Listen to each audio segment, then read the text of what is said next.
አብይ አህመድ አብናይሎም አንተ አፓርላማ በዛዕባ ኤርትራ ዝተዛረበ ዘረባ ንስማዓዮ ኤርትራ መንግስት ያለ መልእክት አንደኛ ጥይት አስተላላፊ አትሆኑ፣ ሀገር ሁኑ። ወደ ጎረቤት ሀገር ጥይት ማስተላለፍ ጥሩ አይደለም። ውጊያው ከተነሳ የተከበረው ምክር ቤት ውጊያው ከተነሳ ውጤቱ ግልጽ ነው ውጤቱ። ከዛ በኋላ አይሰራም። አሁን አለመጀመር ማለት ነው። አሁን ውጊያ እንትና ያግዘኛል የሚባል ነገር ሰው እንዴት ዩክሬን እያየ ፓለስቲንን እያየ ስለማገዝ ያወራል? ማንም አይሞትልህም። ሞራል ይሰጣል እንጂ አይሞትልህም። መጨረሻ የምትሞተው አንተው ነህ። ከገባን ግን ግልጽ ነው ውጤቱ። አስተማማኝ አቅም ነው ያለን። ማንም አያቆመንም። ይሄ ግልጽ መሆን አለበት። ባርከም ሰማዕኩም ወይ ቅድሚ ሕጂ ኢትዮ ፎረም ጋዛ ባግዳድ ክገብራ ኢሉ ጸብጻብ ሂቡ ነይሩ። ነዚ መበገስ ጌርና ድማ ንሕና ብዙሕ ንዛረብ ነይርና።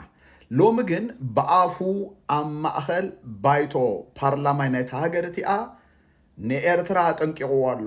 ልክዕ ከመን ከም ዩክሬን ከም ፍልስጤም ኢሉ ድማ ኣፈራሪሑ ኣሎ።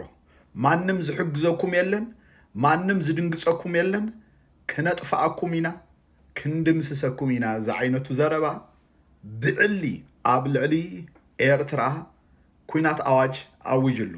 ብርሃኑ ጁላ ኣብ ናይ ትማሊ ዝነበረ መደርኡ 200 ሚልዮን ብ2 ሚልዮን ህዝቢ ባሕሪ ኣይዕፆን እዩ። which means 200 ሚልዮን ጉሮሮ ባሕሪ ካብ ዝዕፆ 200 ሚልዮን ካብ ዝጠሚ 2 ሚልዮን ኤርትራዊ ይጥፋእ ኢሉ ድማ ተዛሪቡ ከም ዝነበረ ንዝክር ኢና። ስለዚ ቃልስና ብዝተወደበ መንገዲ ሚድያና ድማ ብዝተወደበ መንገዲ ክኸውን ኣለዎ ክብለኩም እፈቱ ዝምልከተኩም ኣካላት